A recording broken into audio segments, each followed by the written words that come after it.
यस्तो सुन्दर ठाउँ, जङ्गल पनि छ, खोला पनि छ अनि यहाँ साथै यो सुन्दर ठाउँमा जाडो महिनामा मान्छेहरू नुहाउन पनि आउँछ। तर दुःखको कुरा के छ, यहाँको मान्छेहरूको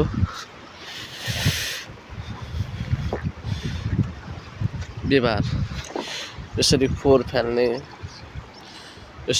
फाल्ने, यो मोबाइलको सामानहरूको फोहोर यसरी फाल्ने है, बिनट्या फोहोर, यति धेरै फोहोरहरू छ क्या, बुद्धि नभएकाहरूले फालेको फोहोरहरू यिनीहरू।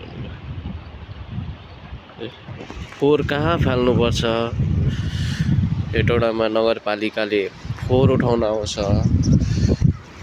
त्यो केही नथाहा भएकोहरू यसरी मान्छे लुगा धुन आउँछन्। यसरी पानी कति सफा छ, तर मान्छेको व्यवहार भने सफा छैन, जताततै फोहोरै फोहोर। यहीँको मान्छेले नै हेटौडालाई फोहोर बनाएपछि कसरी हुन्छ हेटौडा सफा, सुन्दरता। फोहोर व्यवस्थापन आफैले गर्नुपर्ने होइन र?